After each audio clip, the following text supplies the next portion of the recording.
Hi everybody and welcome back to my channel. Today I'm doing the end of the year book tag, which was created by Destiny. Love her, and I'm very excited. I thought very long and hard about the answer to these questions. If you want to see another video where I ranked all of my top 23 reads, I did come out with a video called Top 23 of 2023, so go check that out if you want more. If you're new here, hi, I'm Shreya. I would love it if you could hit subscribe and join the family, and let's get started. So the first question is most disappointing book, and without a doubt that is Never by Jessa Hastings. I made an entire video earlier in the month with my most disappointing reads from 2023, so you can go check that out because there's a lot of them, but this one has to be the most disappointing because even though there were a lot of books that I did not like this year, my hopes and my expectations were so high for this book because I love Magnolia Parks that this just was just so bad, and there were problematic things in this book too. I wouldn't recommend at all. It was so disappointing. I hated every single one of the characters, and just some of the things just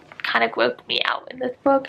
So Never by Jessa Hastings, definitely the most disappointing book. Okay, next we have Underdog Book of the Year, and that has to go to the Dance of Thieves duology. This is on Kindle Unlimited, and that's why I got it. The covers are so beautiful and it's just so good. It's a perfect fantasy duology. It's enemies to lovers, but it's one of the only enemies to lovers that I've read where I've actually believed and felt that they were enemies at the start, and that's what really irks me in some of these series where it claims to be enemies to lovers and then it's literally not. So that was really well done, and I think that the plot jump from book 1 to book 2 was really good, and I liked both of them. I honestly really did. I thought it was written well. I thought that it ended perfectly. It was the perfect amount of time, so definitely pleasantly surprised with the Dance of Thieves duology. Number 3 is a book that was overhyped, and without a doubt, Divine Rivals. I am going to reread it so I can read the second one, so I can maybe figure out why everyone loves this book so much. I hated Divine Rivals. I will die on this hill. I thought it was very boring. I thought it was not good. I thought the banter between the characters was just so boring, and I don't understand why everybody loves it so much. Like, I genuinely do not understand. Number 4 is favorite book couples of the year. That is genuinely so hard. Number 1 is Reich and Daisy from Hot House Flower from the Addicted Calloway Sisters series.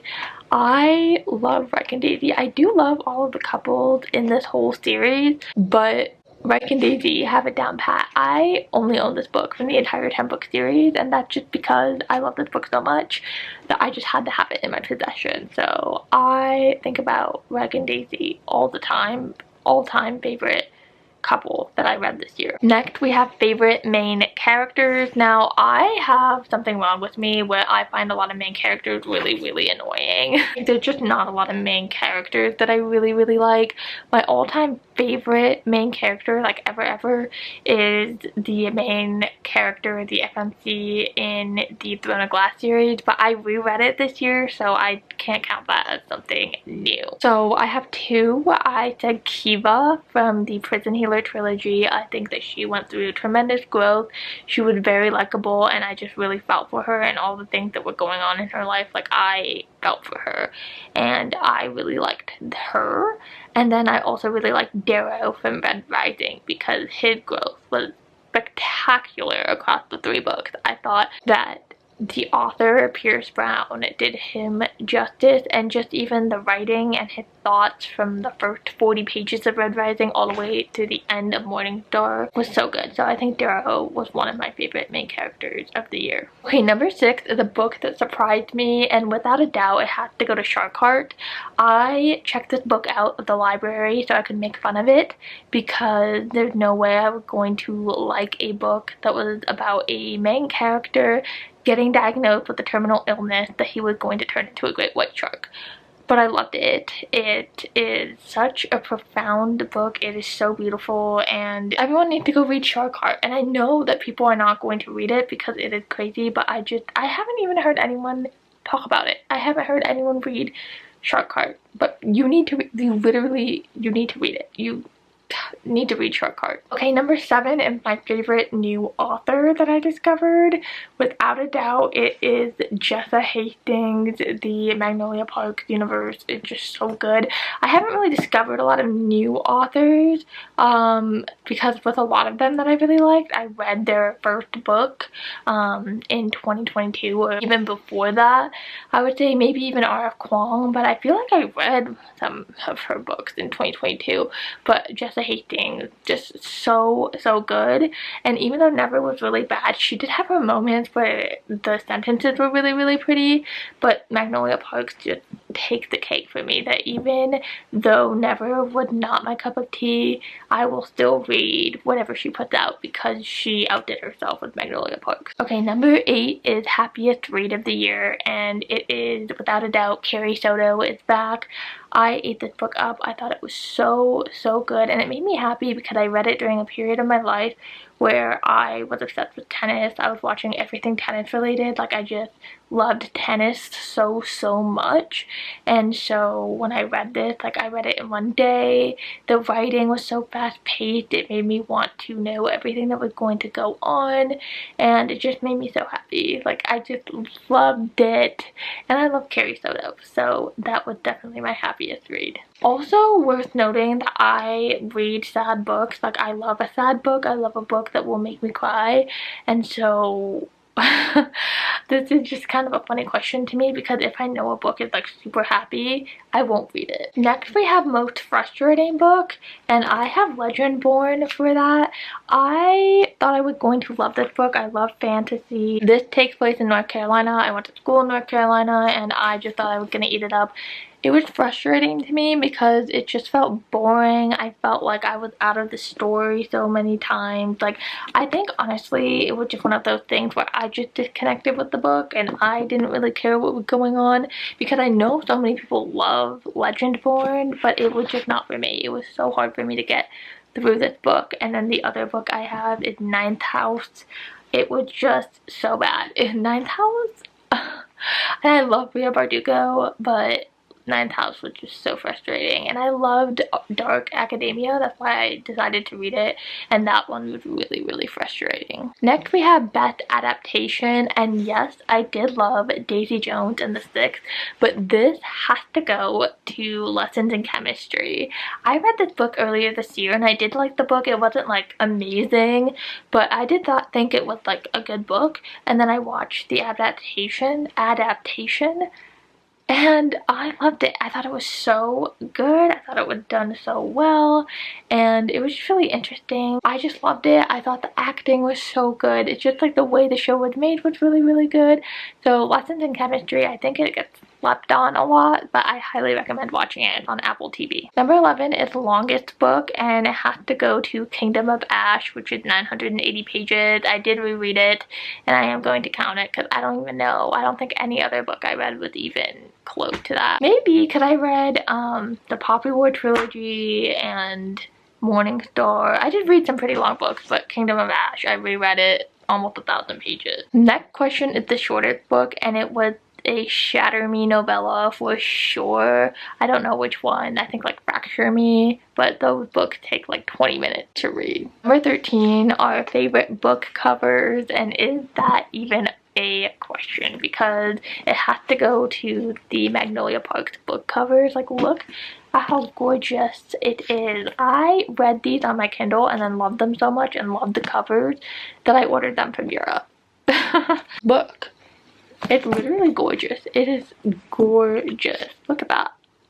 Jessa is actually revealing the cover to the 5th Magnolia Park book tomorrow, and I can't wait. I literally cannot wait. The next question is a book that you haven't stopped thinking about. There's literally so many. Of course, I have Throne of Glass, because even though it was a reread, like, I haven't stopped thinking about these books since the day they came out when I was in like, what, middle school, high school. But I also discovered that my Tower of Dawn copy is a signed copy, and I literally had no idea. There it is. It's a signed copy. I had no idea until earlier in the year when I was rereading the series, and I was like, oh my god, I have a signed copy. But I think about that book series every single day, and then I also think about Magnolia Parks every single day, and I hate repeating an answer, but it's genuinely the truth. Okay, number 15 is cringiest book, and that is Say You Swear by Megan Brandy. I don't understand how people like this book or how people seriously give it 5 stars. It is so cringy. It's so long. The things that happen in the book, like, it's so funny. It's so funny to me.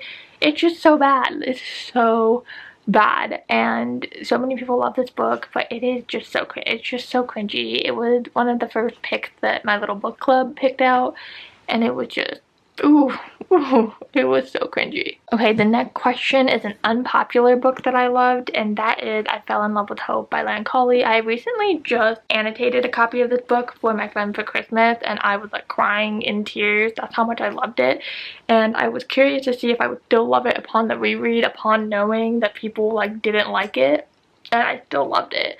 So something must be wrong with me, because I just think that it's an amazing book. This is about 5 friends in the hospital, super sick, and just like living with terminal illnesses and knowing that you and your friends might not be around anymore. And I read it in a time in my life where I was like super vulnerable to stories like this, because I had just come from the hospital. It just really hit me in the feels, and I love this book, but people like hate this book. They think it's really badly written. It's not like good at all. Some things just don't make sense, which, you know what, I do agree with some of the things that they say. Like, yes, it is valid. Yes, some of the things don't make sense, but I don't care. It's literally so precious to me, and I just love this book so much. I die. It's just so good. It's so good. Number 17 is the highest and lowest rated on Goodreads, and do I agree?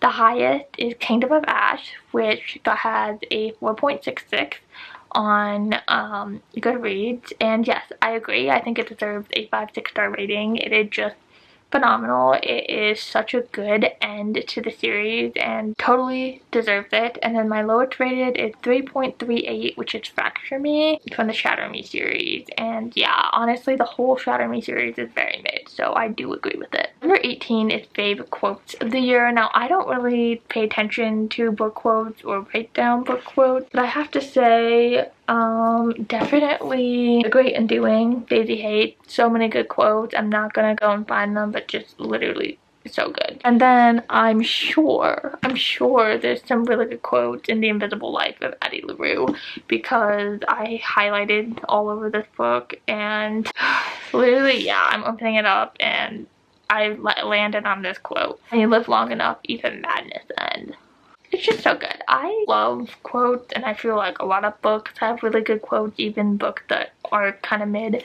I think authors can have really good quotes in books, but this one for sure. And then a ton of good quotes, and I fell in love with Hope. Like, that was one of the main complaints about this book, is that it was just a bunch of quotable things, but I don't care. Like, so good. The next question is my book with the most unique concept. I read a lot with unique concepts, like we could say Shark Heart.